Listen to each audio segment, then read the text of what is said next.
I think, the two main reasons that we do not want anyone to know us, because it is inherent. We were made to be known. And so there's something in us that longs to be known. Whether you're an introvert or extrovert, there's something in us that longs to be known, but we've learned early on to not let anybody get too close because we've had bad experiences with that. Yeah. And so we're terrified of rejection and we're terrified of gossip.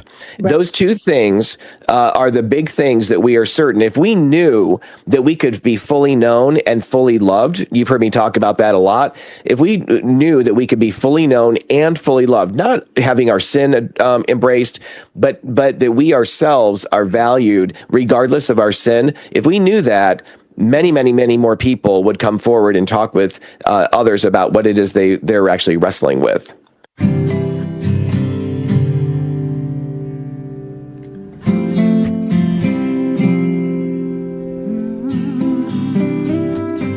Welcome, friends, to our little Isle of Misfittery. And I use that term in the best possible sense because the truth about misfits is we're really just people learning to own our awkward in a world that is desperately trying to fool us and form us into conformity with impossible standards. But I digress.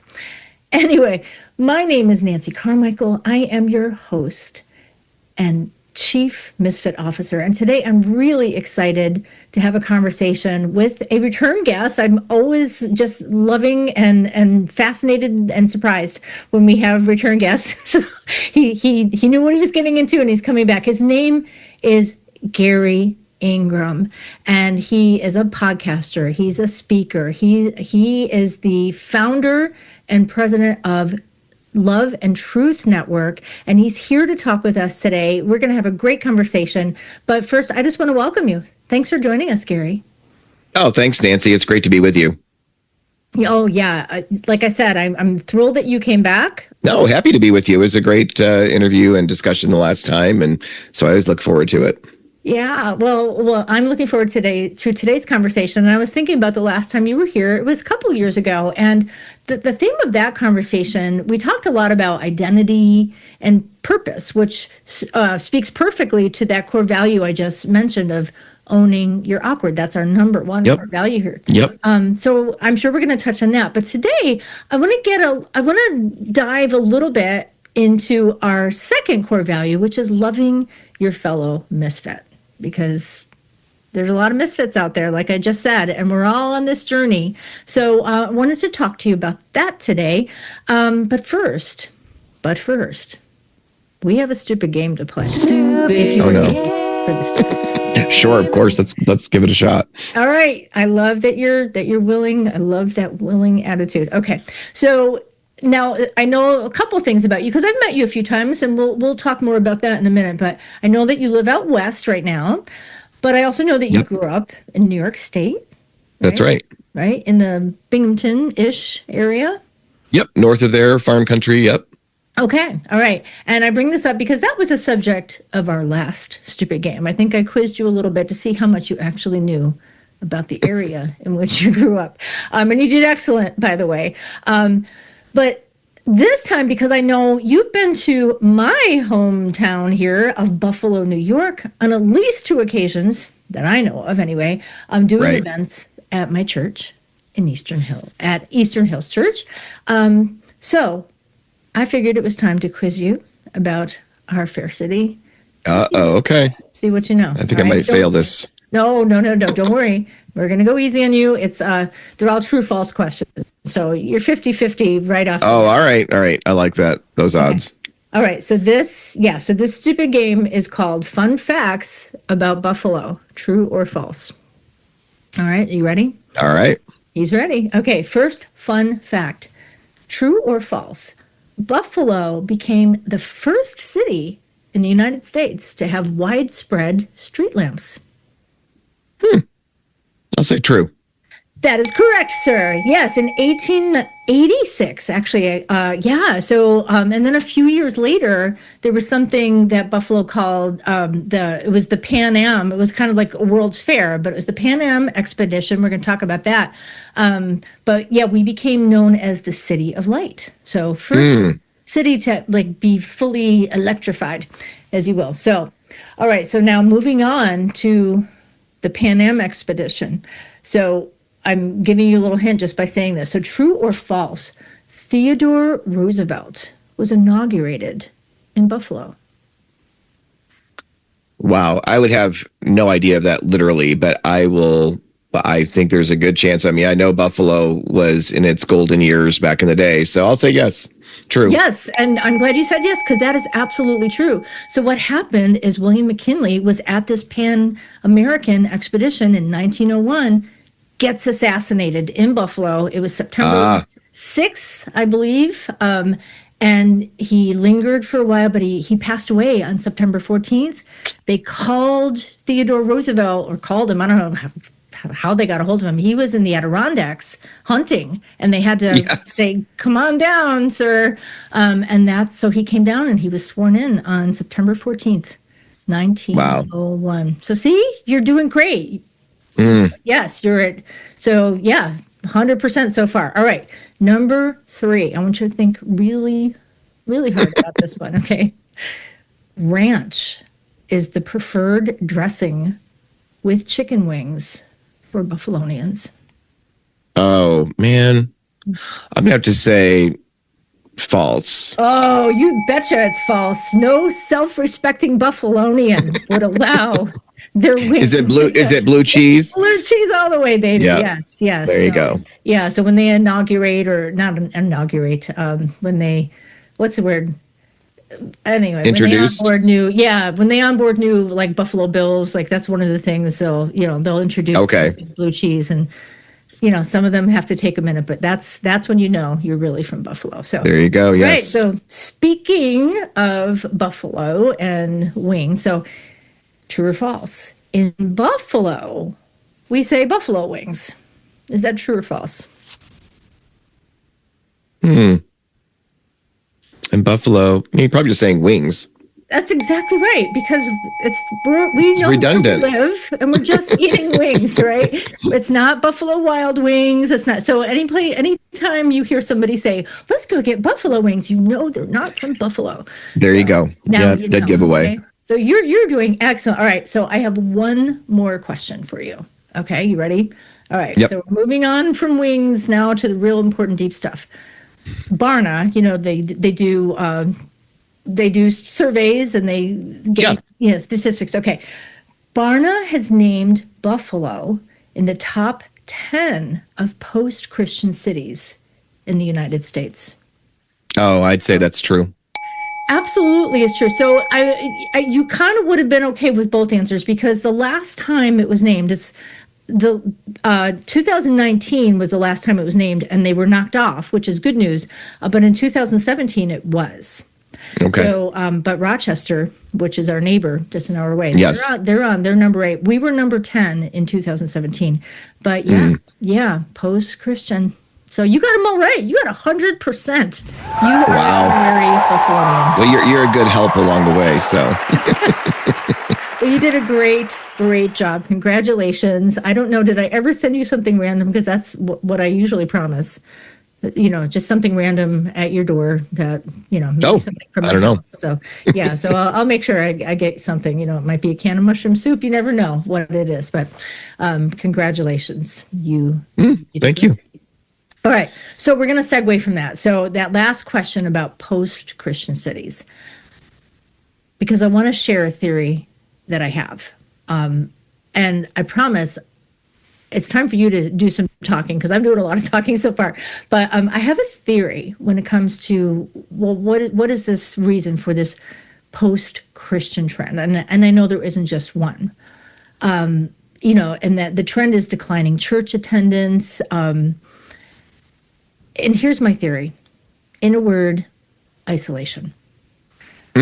We've become so isolated from each other for so many reasons, right? We have the social distancing of the pandemic era.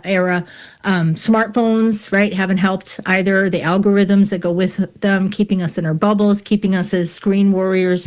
And I think it's built lack of trust in institutions and even in each other. And because the church is built on sharing and growing in the gospel, in community, you can see where I'm going with this. So I just kind of wanted to throw that out and just see what you thought about that.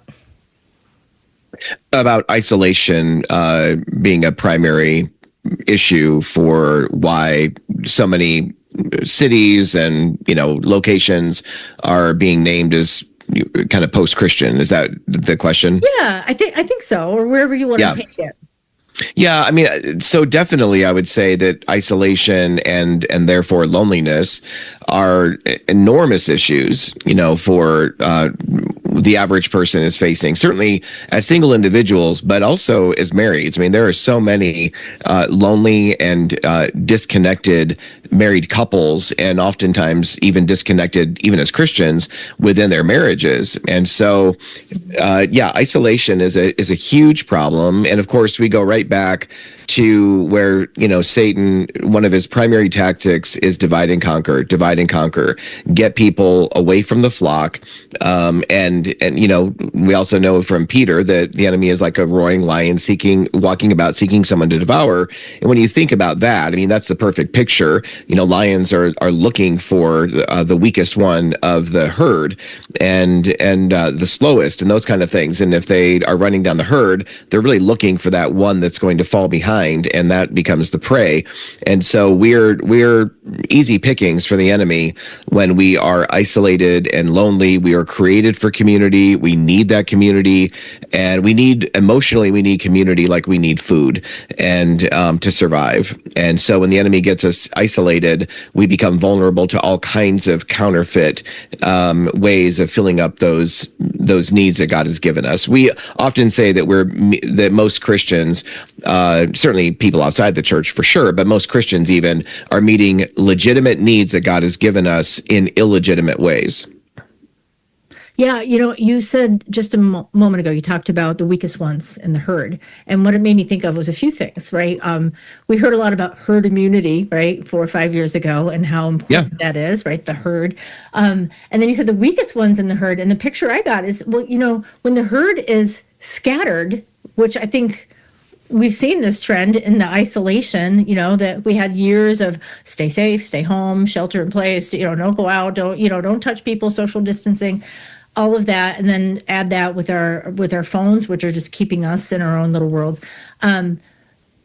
It's no longer the weakest one in the herd. It's like the whole herd has been scattered. We're not together to begin with.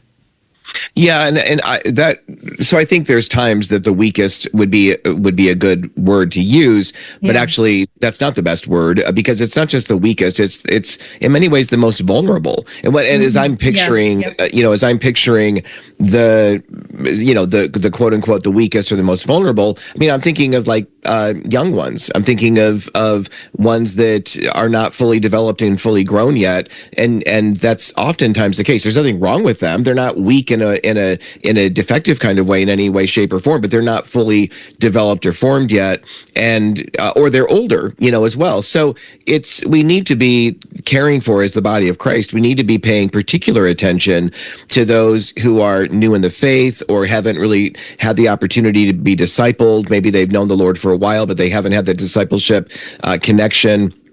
And of course, discipleship is more than just pouring in theological knowledge. That's very important and foundational, but it's a lot more than that. It's relational, it's life on life connection. And so thinking about that, it's really, you're right. I think the flock has been scattered in many ways, but still, I think there are those that are more vulnerable that the enemy is looking for to make his hunt, frankly, easier.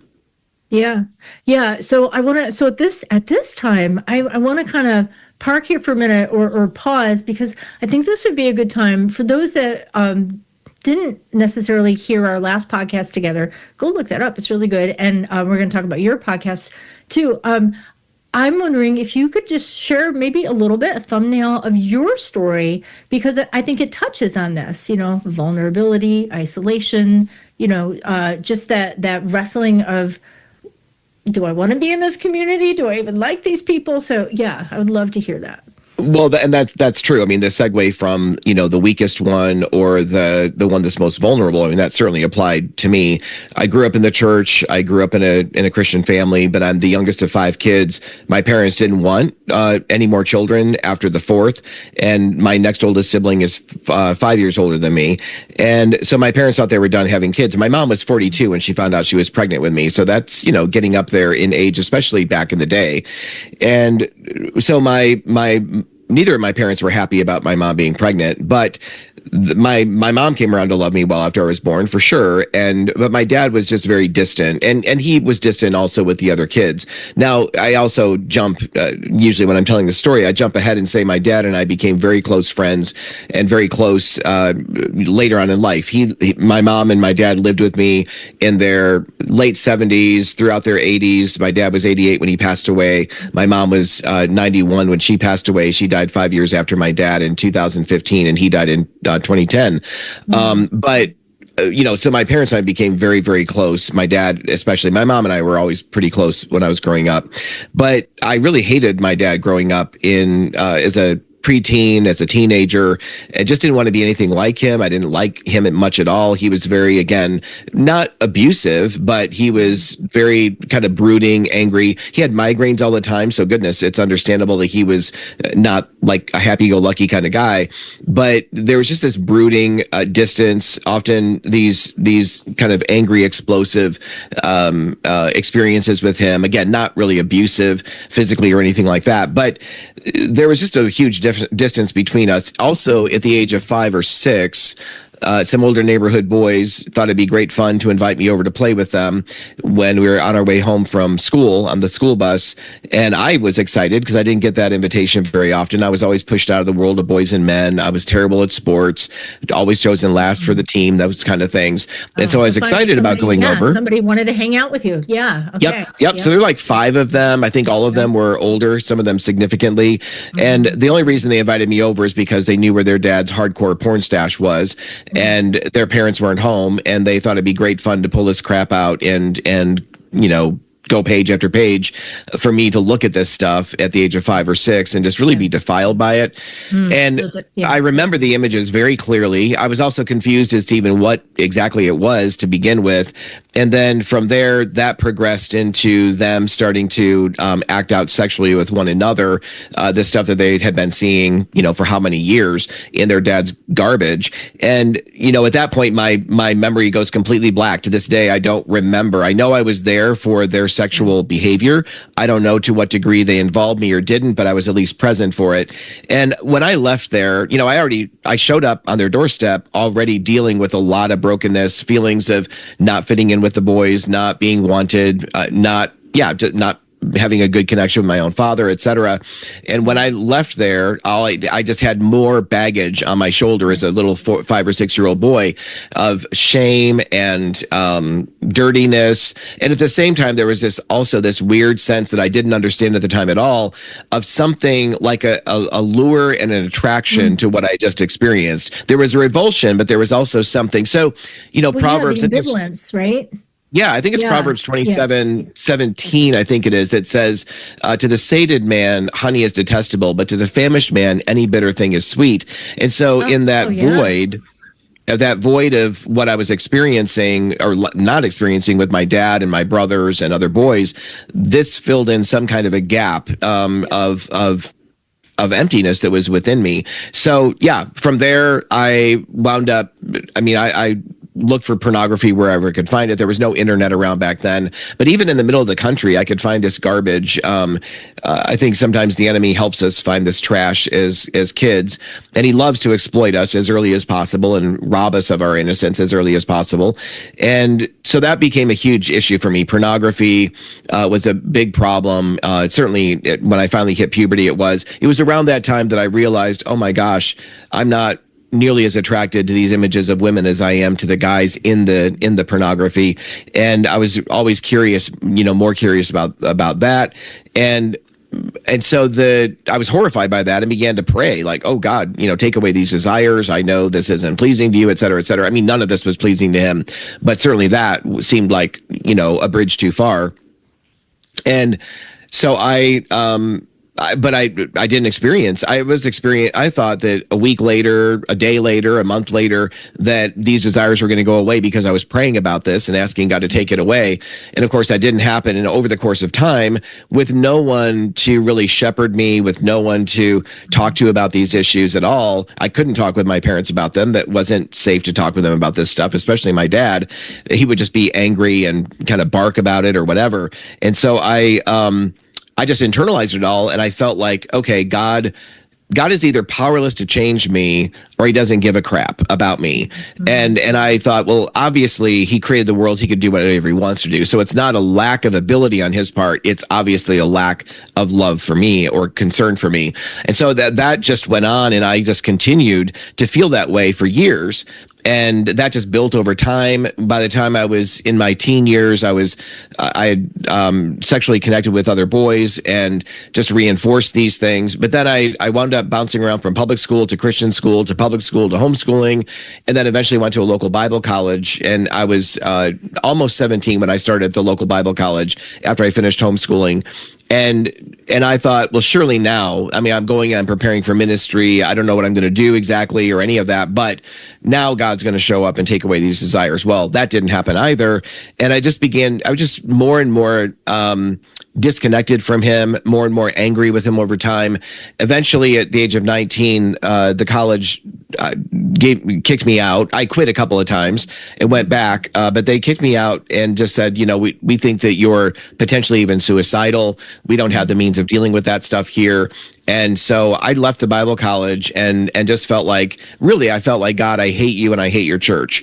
I want nothing to do with any of this anymore. And I was talk about being in a vulnerable place and outside, the body of Christ. I just didn't feel like I fit in there. I didn't fit in my family. Eventually, I found a gay bar in the area when I was, again, 19. Had no idea that one even existed, but somebody made an offhanded comment that I overheard. And I drove my car. It was in Ithaca, New York, where I'd heard this, parked my car and just wandered around the city looking for where this could possibly be. And eventually I found it, what I thought was it. And then I was scared to go in. I'd never had a drink in my life, never been in a bar in my life. But eventually I did go in, and it was like, the ice was broken. And then it felt like, oh my goodness, I finally found my community. Like, it was euphoric, that I'm finally in a place where I'm wanted. I'm finally in a place where I fit in. And so that led to me living in that world and just embracing that identity, breaking my parents' heart, obviously, and certainly many people within my family and past friendships. But I'm like, oh no, this makes total sense to me. And then about the age of 23, and all this while, after the euphoria began to wear off, months, years in, I began to feel this kind of decay of my soul. And I think it's connected to what Paul writes in 1 Corinthians 6:18 when he says, flee from sexual immorality. Every other sin that a man commits or woman is outside the body, but the one who sins sexually sins against their own body. There's something unique about sexual sin. And I think what Paul's talking about there isn't even just the body per se, but it's what the body contains, which is the soul. And I think there can be negative impacts on the body too. But I definitely felt like this rotting and decay of my soul in the prime of my life, in my early 20s. And I just felt, I'd stare at myself in the mirror and think, who are you? Well, how have you even gotten here? And I just felt like a used up old man in the prime of my life. And that eventually led to a crisis that led me to genuine faith for the first time in my life at the age of 23. 23. Yeah. So I was thinking through your story. So at the age of 5, you're kind of initiated into community, right? You're without even realizing it. And you talked about that ambivalence. There was shame. There was, this is not right. But there was also, but there's something here, right? So it was probably the images itself, but it was also a world that goes with it. It's a counterfeit community, right? Yeah, for sure. Attractions, right? Because I'm interested and curious, what was going on? You talked about your family relationships. Well, what was going on in your church community during these years? Yeah, well, and when you first started asking that question, I mean, the truth is, what I want to say here is that when the church is not really being the church, we create a void that the enemy exploits, and the world is happy to step into. When parents are not shepherding the hearts of their children, and that goes way beyond just behavior management. Of course, behavior management is a part of it, but we have to know what's going on in the hearts of our kids, and most Christian parents don't. And so what I would say is that that void and that it was exploited because the church and my own Christian family was not really connected to what was going on in my life, or what I'd been experiencing, or where my kind of heartache was and loneliness was and all that. I was a very lonely kid growing up. And so to have that completely unaddressed and just kind of be left to fill that in as sort of best I could, the enemy loves to take advantage of that. So I would say that that was a big part of it as well. I was getting all of this truth from the Bible and hearing sermons and Sunday school messages and all these things that were true, but yet the experience of it relationally was the opposite. I wasn't experiencing the love of God, the family of God. I'd hear the phrase, love the sin or hate the sin. I remember hearing that a lot. Right. I never liked it back then. Right. The thing is, I think that statement is true in terms of how we're supposed to respond. But people say that oftentimes, when the truth is, you don't just hate the sin, you actually hate the sinner too. And it's evident that you do, because you wouldn't want to spend 2 seconds with that person. And so stop saying that you love them. Like, I love you in the Lord. This code word for you. I think you're a jerk, but I gotta love you. But and that's not everybody, but I think we've all experienced that. Who knows that I've projected that? I hope I haven't, but that's something I also want to talk about later. Just this idea of like it's always them. But I just wonder, Garry, do you have a sense that people knew what was going on inside of you during this time, or did they just not want to know? I think that it's a great question. I think there was a general sense. I often say that if people had 2 brain cells to rub together, they knew that I wasn't doing well, because I wore my struggles. I tried to hide the particular sin areas that I was involved in. But as I was getting older and older, I was, the shame, the self-hatred, and then it became kind of a hatred of everybody around me. It was very evident to anybody that would pay any attention that I was not doing well. But 0 people made any attempt to try to really connect and sit down for 2 seconds and even have a conversation, or a couple minutes and have a conversation about how I was really doing and what's going on. And I love how God approaches Cain in Genesis on the basis of his affect. He says, if you do well, your countenance will be lifted up. And of course he goes on and says, if you do not do well, sin is crouching at the door and its desire is for you, but you must master it. And so I think we can see, if we'll open up our eyes and ask God to give us clarity and wisdom and courage to step into people's pain, we can do that for sure. And people are longing for that, but they're wanting people who will walk with them, who will not abandon them, who will help them through these challenging times. But how valuable it is to step into someone's life at early ages. And when I say this, I'm thinking of like Sunday school teachers, youth group leaders, small group leaders. I think, of course, youth groups are really trying to do this better, but we need to be meeting people where they're at without affirming sin and brokenness and those kinds of things. But yes, I think people did see something was off and something was going on, but they weren't interested enough to actually step in and try to help. Right. Well, you said something a few minutes ago that I think really encapsulates what we're talking about, because it's that cycle of shame. So you talked about that onset of shame. So, all right, I did something I know I shouldn't do, but I have that ambivalence, like, but I kind of was drawn to it. But the shame leads to self-hatred, and the self-hatred leads to hatred of others. That's, so that's like this cycle of doom. And I think what we're talking about is this whole issue of being known, right?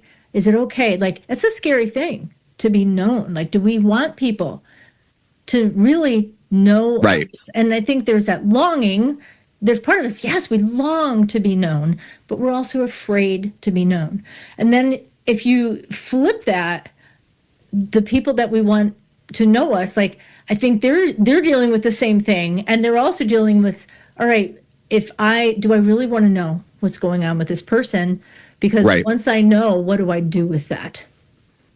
Yes. Yeah, I agree with that 100%. And what years later, after being in this one kind of tiny country church, I found out after becoming an adult that there was a guy that was actually involved in leadership, a volunteer kind of leadership within the church, who was dealing with a huge pornography issue, and it had gone on for many years.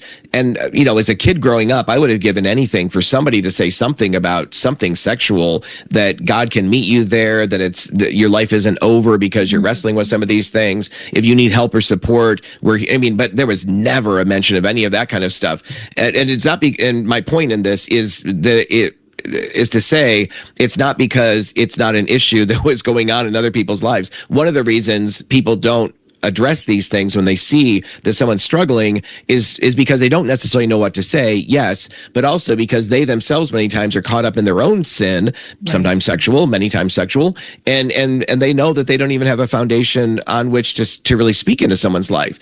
So it's vital that we get the help and support we need. And going back to something else you said too, Nancy, I think the two main reasons that we do not want anyone to know us, because it is inherent. We were made to be known. And so there's something in us that longs to be known, whether you're an introvert or extrovert, there's something in us that longs to be known, but we've learned early on to not let anybody get too close because we've had bad experiences with that. Yeah. And so we're terrified of rejection and we're terrified of gossip.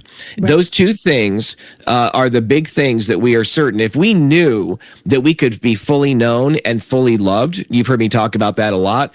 If we knew that we could be fully known and fully loved, not having our sin embraced, but that we ourselves are valued regardless of our sin. If we knew that, many, many, many more people would come forward and talk with others about what it is they're actually wrestling with. So we need to become that in the body of Christ. Absolutely. Because, those two things that you mentioned, rejection and gossip. So rejection is, all right, we don't want you, so get out of here. As bad as that is, so the gossip piece is what that really is. That's being exposed. So not only do we not want you, we're going to tell everybody else, and we're going to expose your shame. Yep. So now that's just going to solidify that isolation, right? And that is the enemy's tactics from the beginning. Offer us something false, a false sense of community that will bring us down, but that has some attraction to it, and then the real community, make it look as bad as it can and use real life examples of people that are still figuring things out themselves to kind of exacerbate that. So So and I was just talking with somebody recently in another podcast about the idea of personal offense. The enemy loves to get in and sow personal offense, but even more expansive than that is we tend to take up offense by proxy. We hear about people that have had bad experiences, or their friends have had bad experiences. Right? And it just goes through the community, and we have these strongly held views that all Christians are this way, or this people group is this way, and we see them as negative. We start to see them as the enemy, all that kind of thing. When in fact, often that's not true. But what we've now done is we put ourselves in a situation where we are automatically mistrusting of a particular people group, and we've objectified that entire people group, like Christians or whatever, or men, women, whatever the case is. We've objectified them as being hateful, negative, whatever. They have no help or hope for us. And so that wall has to be broken down through the love and compassion and consistency of, in this case, the body of Christ, in order for people to realize, oh, wait a minute, I got that all wrong. Like, there are some people that are this way, and I have friends that have experienced some people this way, but genuine Christ followers do not behave that way. Or if they do, they come back and ask for forgiveness and they make it right.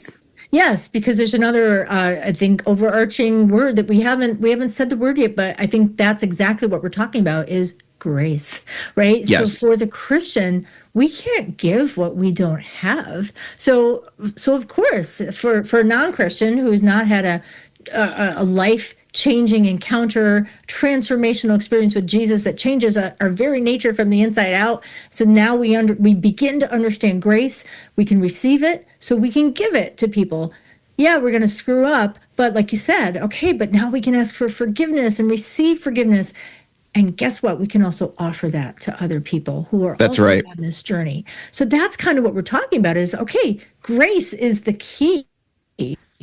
So when we walk into a church, I don't think it's an unfair expectation to think, all right, you people should be full of grace, right? And grace is there, but grace only works when we embrace it, right? It only works when we receive it. So, Yeah. so a lot of times there's just people who are struggling to receive it themselves. So no wonder they can't give it. No wonder they're maybe coming across as judgmental, because more than likely they're just terrified to be exposed themselves. Yeah, I totally agree. I think that's very, very true. And I love the fact I love the biblical understanding of grace. Sadly, now though, when I hear churches talking about grace, my reaction is, okay, what are you talking about exactly? Right, Because right. I hear grace being used when actually what they're talking about is license for sin. And Yes, so like an you know what I'm saying? endorsement. Yeah, Yeah, yeah, yeah. exactly. I Where survived the biblical plane grace. crash. That's great, but I don't endorse them as a good idea. But yes, yeah, yeah, Yeah, and yeah, so we have to be careful making yeah, sure that we're talking about biblical grace, yeah. which is understood in Scripture as, yes, unmerited favor like mercy, but also the other side of grace is its empowerment to not live bound up in sin. And so, That's and the other thing too, like you said, we should come into churches and it's right to have a belief that this place should be full of grace. But oftentimes, in my judgmentalism, and before, but even sometimes now, I'm expecting other people to not just be full of grace, but perfect. They're not going to be yes, perfect. yes. So we have to Oh yeah, also yeah. we want grace Right. given to us. Exactly. There was a time when I don't remember how old I was. I was in my maybe early 30s, mid 30s, and I don't even remember now the context of it, but I very clearly had a sense that the Lord is dealing with me on something that for years I felt like I was always the underdog. For years I was always the judged one. For years I was always this and this and this. And one of the things he had to deal with me on was my absolute stronghold of self-pity, which I didn't even understand. It was so embarrassing to actually admit that. In some ways, it was almost more embarrassing than same-sex attraction or any of that. But to Right. acknowledge that I had been under for years this weight of this self-comforting self-pity, but what was really fueling so much of that self-pity was also my judgmentalism. Like I thought that I was the sweetest, most easygoing guy. When the Lord said, Gary, Yeah. It's all you those other judge people. people Yeah. far more quickly than they judge you. I'm like, Oh wait, yeah. what? Oh my Yeah. goodness. Yeah. Oh gosh. God has dealt with me on this, and I want to say one and done, but no, he's had to remind me several times, Yep. because it's like, oh, I hate judgmental people. It's like, well, that's kind of a judgmental statement right there, isn't it? Yes. Because yeah, so it's like, maybe look within a little bit. So Right. so here's where I want to go with this, because I think there's a phrase I'm going to attribute it to Ted Lasso, which I can't say that I recommend, but even a broken clock is right twice a day. But there was a line from Ted Lasso where he talked about being curious and not judgmental.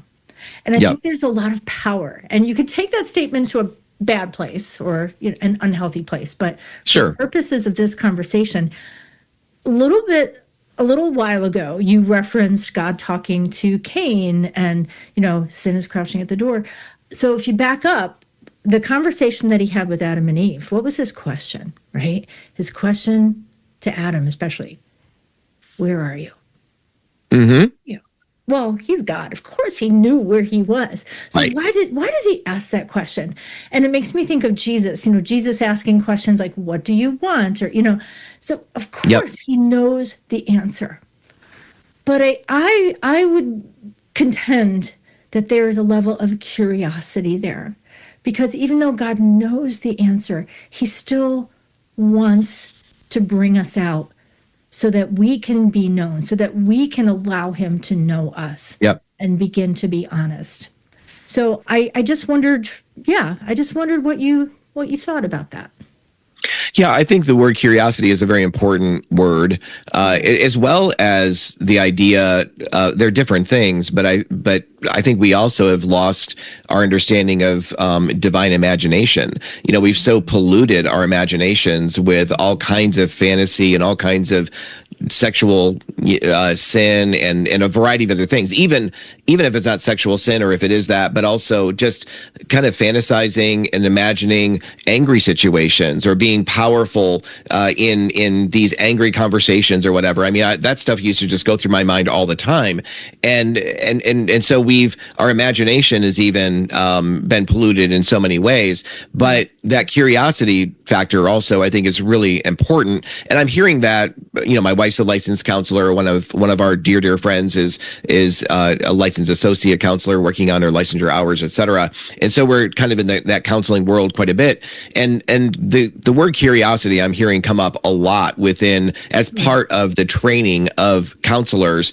And so the truth is, counselors should be curious and asking lots of great questions, and not treating someone who comes into their office because they have some of the same behaviors or same symptoms of 10 other people that they've seen.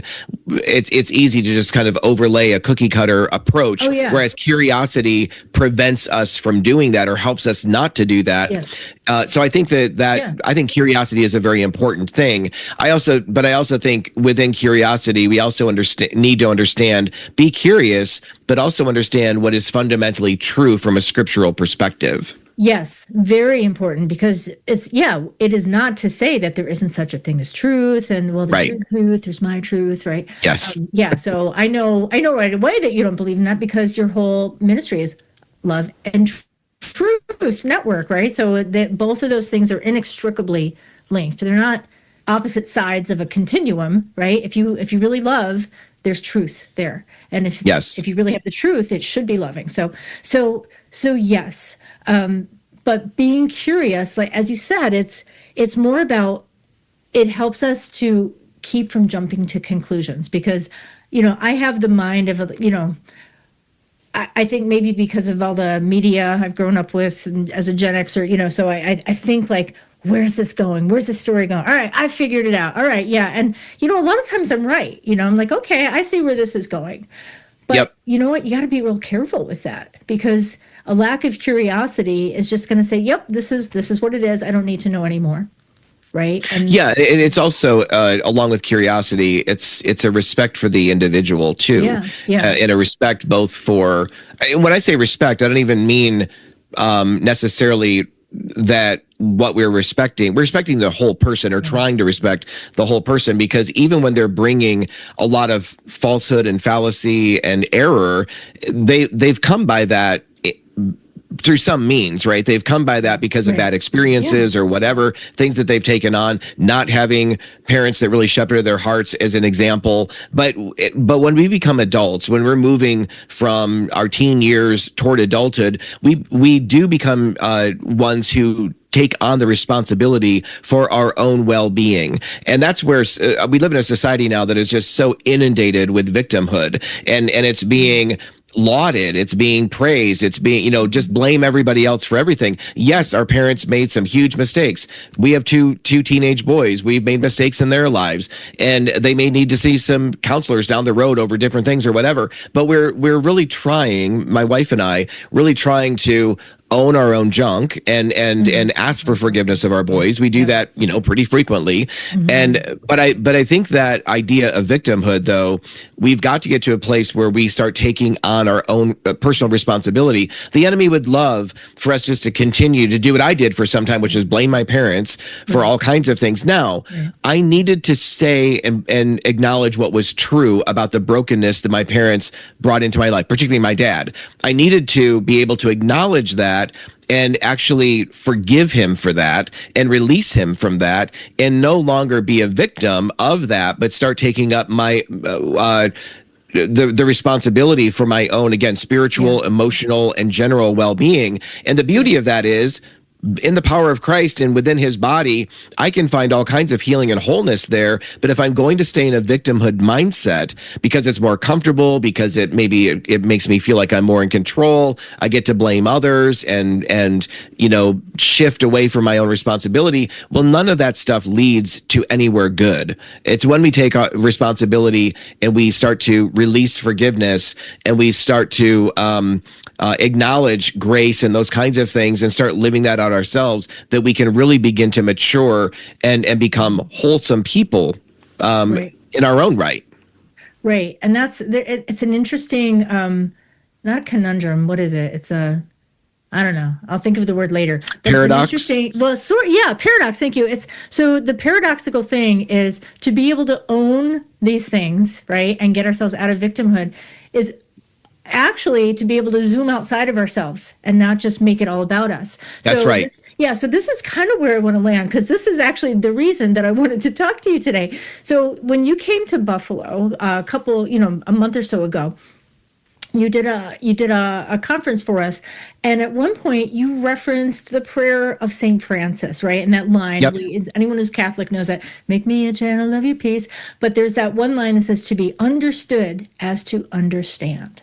And yes. I think in this idea that the age that we're living in, so many of us seem to be caught up in feeling the need to be understood, but don't feel the obligation to understand anybody else, because you need to understand me, right? Right. Because everyone, everyone's triggered, everyone's offended, everyone's traumatized. And that sounds dismissive, but I understand that trauma is real, offense is real. It's real. We have to deal with our wounds.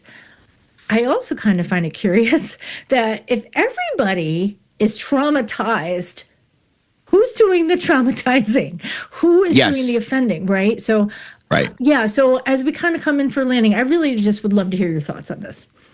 Well, could I just read the prayer of St. Francis really quick? Yes, I just think the whole thing is so helpful. So it goes like this in the English version: Lord, make me an instrument of your peace. Where there is hatred, let me sow love. Where there is injury, pardon. Where there is doubt, faith. Where there is despair, hope. Where there is darkness, light. Where there is sadness, joy. O divine Master, grant that I may not so much seek to be consoled as to console. Mm-hmm. To be understood as to understand. That's the line you were talking about. To be loved as to love. For it is in giving that we receive. It is in pardoning that we are pardoned. And it is in dying that we are born to eternal life. I mean, that's just that idea of seeking to understand more than to be understood. I mean, we see from the garden, the moment that sin entered the world, they hid, as you were saying, they hid because of shame. They recognized they were naked. And again, one of God's questions wasn't just, where are you? That is a question. But he also asked, who told you you were naked? That's also an interesting question. And that we read just before the fall that they were both naked and unashamed. Well, now they are filled with shame and they're blame shifting. So Adam blames Eve and God. The woman you gave me did this. And then Eve, of course, is blaming the serpent and the serpent, Satan, ultimately. But the truth is that we've been struggling with the lack of a desire to understand others from the very beginning. Again, part of Cain killing Abel, all that kind of thing. And so I think that, yes, so many marriages, for example, when I talk to husbands and wives, when I consider my own marriage and my own relationships, it's almost under every conflict within us is that desire that you must understand me. I've got to say it louder. I've got to say it more clearly. I have to say it for the 10th time, as if you didn't get it the first time. But I am not bringing myself to the table to understand the other person at all. And so when we shift the table, when we start if we'd be willing to take our one shoe off and put somebody else's on for a moment and try to understand where they're coming from, even though I may not have in any way meant to hurt someone, although plenty of times we do mean to do that. But if I didn't even mean to do that, but they're still feeling hurt, what have I done or how have I contributed to that, or what are they bringing out of their own history and their own brokenness that the lens that they're looking through, or the lens that they're feeling through, that causes them to feel hurt about something, for example. And so when we can start to genuinely desire to see something from the other person's perspective, oh my goodness, that changes everything. And the more we can learn to do that, yes, for a while it takes great effort.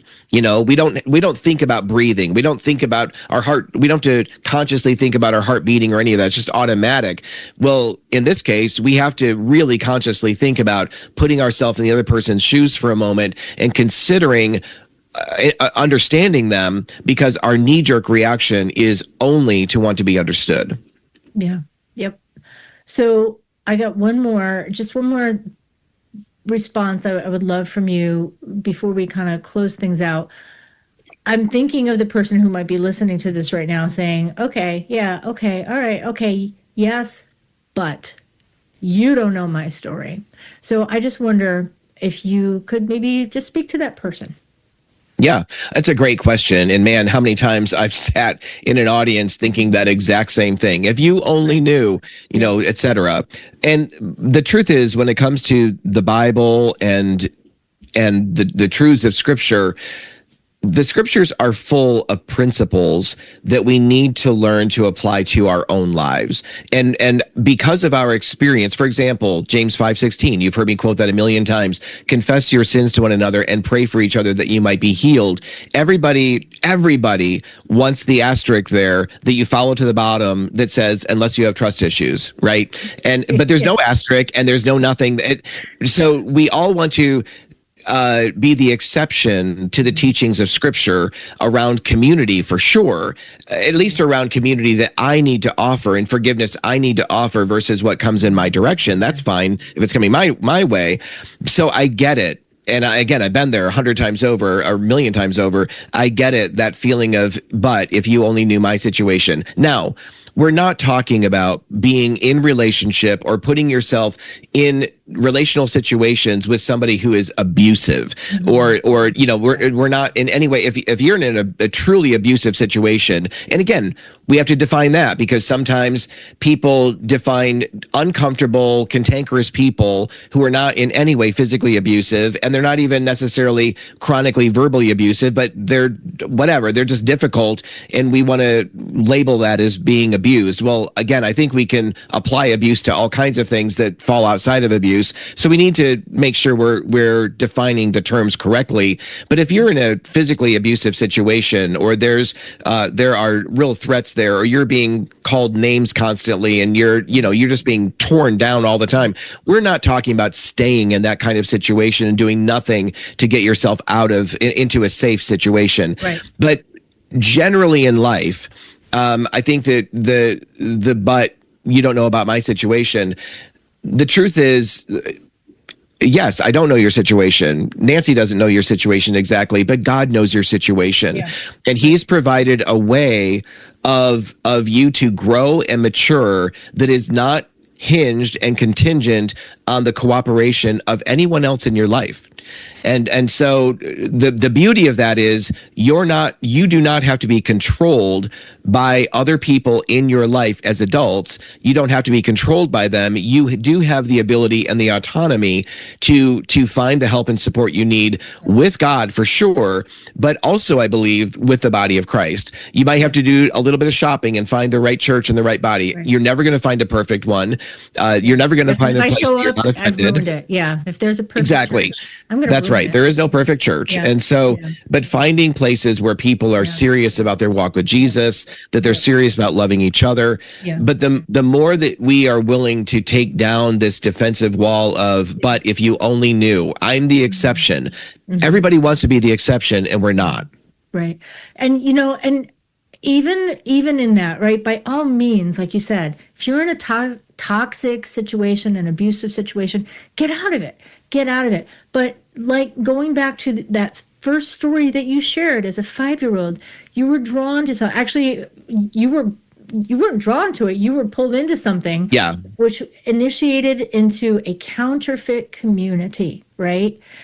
And from there, so if there's a counterfeit, that means there's something real. There's something good. For everything, for everything that produces death and destruction, there's things that produce life and blessings. So Yes. I would just add to what you said that don't give up. Yes, maybe you're coming out of a situation that was abusive or toxic. That doesn't mean that there's no such thing as a healthy situation, a healthy community that will bless you. So don't just give up and say, oh, all people are bad, or all men are bad, or all women are bad, or all churches are bad. No, there is such a thing as the real deal. Well, and let me just kind of highlight that a little bit, because as you're saying that, like I could so easily still be a single man. Frankly, I think the trajectory I was on, I wouldn't be alive today. But let's just say I could be a single man still really living under same-sex attraction, living under this identity of homosexuality, even if I'm not acting out on it. I certainly would be struggling with it, I think, in a huge way, in a way that I don't today. But I still experience some same-sex attraction. I talk about that all the time because I don't want anyone to feel or to believe the falsehood of the nonsense of pray the gay away. Prayer was a huge part and is a huge part of my journey, but there's so much more to unpacking all of that stuff. My point is this. Today, Melissa and I celebrated back in September our 18th wedding anniversary. My boys are 14 and 16 years old. At one point in my life, I never wanted to be married to a woman. I never wanted to be a father because I was sure I'd be a horrible father. And I just why would I want that?